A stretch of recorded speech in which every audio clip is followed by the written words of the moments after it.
J'aurais voulu rappeler le lien à l'esclavage, la question des béquets, mai 67, qu'on oublie un peu trop souvent, rappeler que la LKP, en plus d'un combat pour l'égalité sociale, c'est aussi un combat pour l'autodétermination. Mais on ne pourra pas le faire aujourd'hui. On va se concentrer beaucoup sur la question tunisienne. Essayer, à travers la question tunisienne, de rappeler que le colonialisme, c'est quelque chose de présent, que ça n'a pas changé, et que la fracture coloniale traverse toute la gauche, mais particulièrement sur ces questions-là, le Parti socialiste.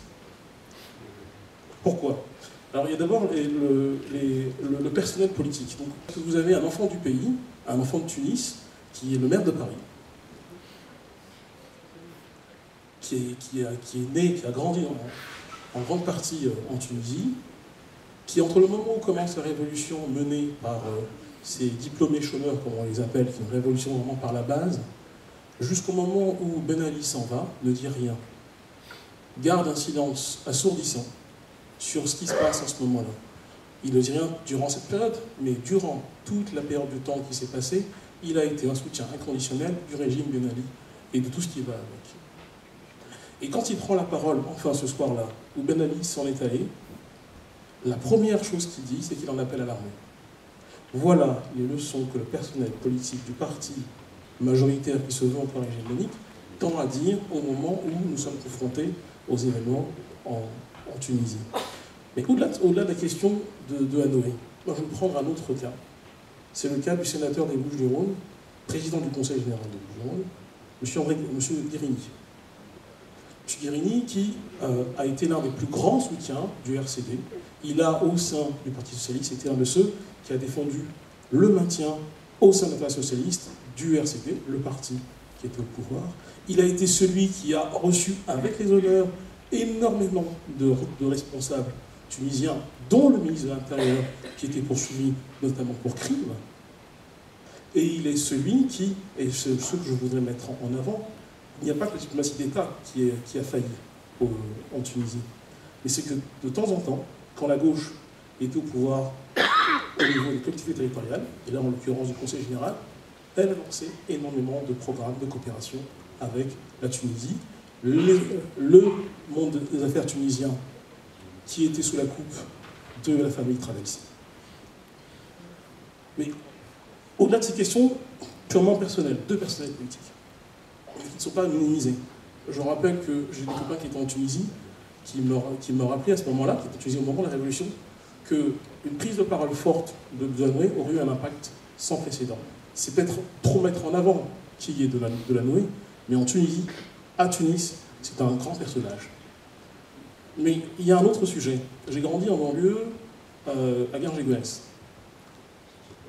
Pendant des années, à la fin des années 80, il était connu que des associations culturelles, des amicales de Tunisiens, étaient des succursales de l'ambassade de Tunisie en France.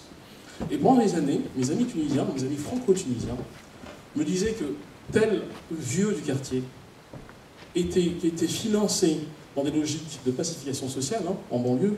Moi j'ai grandi à Garges-les-Gonesse, j'ai eu pendant des années M. Kuckerman comme maire, malheureusement membre du Parti communiste français. Il ne représentait pas le communisme, heureusement pour nous, mais malheureusement. Pendant des années, ces associations ont été financées, alors qu'on savait très bien qu'elles empêchaient les personnes d'origine tunisienne de pouvoir ouvrir leur gueule ici sur le territoire français. Ce qui s'est passé, c'est pas seulement à Garges-les-Gonesse, ça s'est passé dans plusieurs villes. Et il faut l'avouer, pas seulement avec des mairies communistes ou à gauche, mais aussi, puisqu'après Garges-les-Gonesse est passé à droite, aussi avec des mairies de droite. Donc le soutien à Ben Ali n'est pas qu'un soutien individuel, c'est un soutien profondément structurel qui montre cette France-Afrique, cette France-Maghreb, qui est un système colonial. Au moment où, à la gauche, nous arrivons au pouvoir en 81,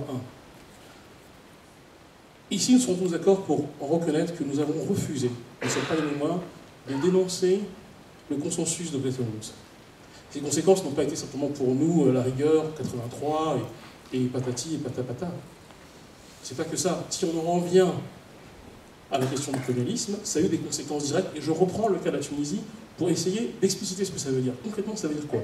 J'ai pris le temps de prendre des chiffres qui vont de 80, donc un peu avant 80, à 2003, dernier gouvernement de gauche en France. En 2003, le PNB de la production nationale brute de la Tunisie, c'est 22 milliards, plus de 22 milliards de dollars.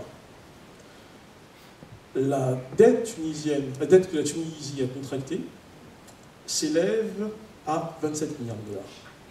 En 2003, la Tunisie a payé pour les services de la dette, pour que je ne me trompe pas, près de 29 milliards de dollars.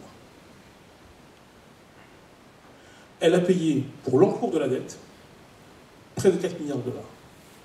C'est-à-dire que, entre le moment où la Tunisie emprunte la dette sous l'action des programmes d'ajustement structurel qui n'ont pas été remis en cause par la gauche, mais aussi sous l'action des accords ACP-CE, puis ACP-Union européenne, des accords de Cotonou, mais aussi sous le fait que la Tunisie ait signé énormément d'autres accords, notamment méditerranéens, avec l'Europe, vous avez ce qu'on voit, ce qu'on a vu aujourd'hui, les conséquences directes, que dans l'intérieur du pays, là où ont commencé les marches et les contestations, vous avez des taux de chômage qui sont de près de 60%.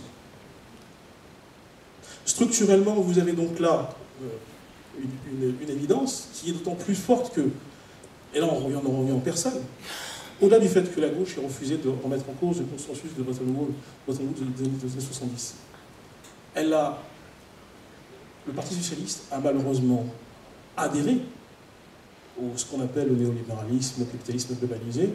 Vous avez aujourd'hui non seulement DSK qui est président du FMI, qui applique les mêmes méthodes, qui applique les mêmes programmes d'ajustement structurel, qui commence à l'appliquer à l'Europe aussi. Nous avons une inversion aujourd'hui des champs politiques, et ça c'est assez intéressant. Mais vous avez eu avant ça Pascal Lamy, qui est encore aujourd'hui à la tête de l'OMC. Vous avez Pascal Lamy qui est l'un des plus grands partisans, par exemple, de l'introduction de l'agriculture dans les questions financières et économiques autour de l'OMC. Donc ce que nous voyons là, aujourd'hui, c'est que le colonialisme, ce n'est pas simplement quelque chose qui a trait au passé. C'est quelque chose que nous vivons continuellement. Le parti majoritaire à gauche a généré, année après année, des accords avec Ben Ali. Le premier Jospin a fait, si je ne me trompe pas, j'ai revérifié 2 visites durant son mandat en Tunisie. Il n'a jamais contesté le pouvoir de Ben Ali. Pardon ? Je pense qu'il y a aussi. Il est bien de le rappeler, mais l'ensemble, encore une fois, je reviens, les gouvernements de gauche l'ont fait et n'ont cessé de le faire. Donc aujourd'hui, puisqu'on est là pour parler de la gauche et de la question coloniale, il est important de rappeler ça. Il y a une autre chose que la gauche partage avec la droite sur la question du colonialisme. C'est qu'aujourd'hui, ce que les jeunes Arabes sont en train de faire, c'est qu'ils sont en train de démontrer autre chose qui a été un consensus qui s'est renforcé après le 11 septembre.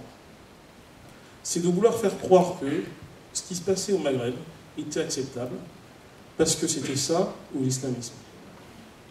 Et que parce qu'en plus, dans une certaine logique, les peuples arabes n'étaient pas assez matures pour la démocratie.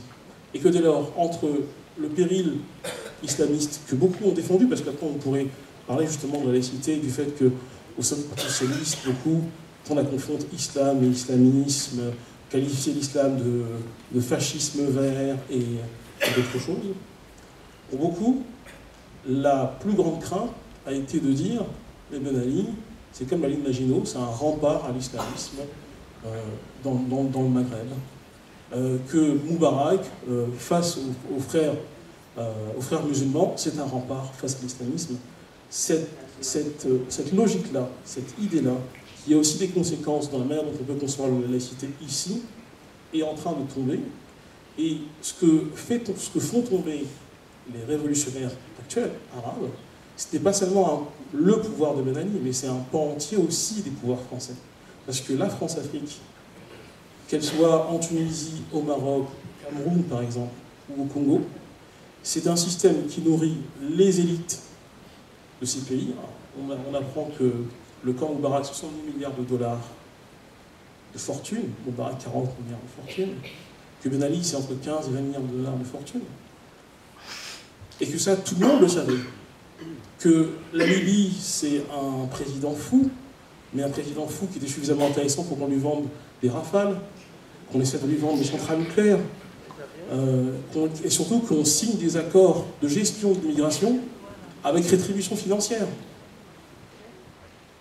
Tout ça, au prétexte de dire la guerre de civilisation est à nos portes, nous devons lutter face à elle, et nous n'avons pas de meilleur garde-chiour de l'Empire que ces personnes-là. Et donc si aujourd'hui les systèmes Ben Ali, les systèmes Moubarak, parce que là c'est pas encore fini, venaient à s'effondrer, une partie des systèmes politiques français s'effondrerait avec. Parce que la France-Afrique, c'est un lien profond qui est allé de valises de milliers de francs, de millions de francs, de milliards de francs, puis de millions et de milliards d'euros, qui passaient de main à main, puis après de compte à compte en Suisse ou ailleurs.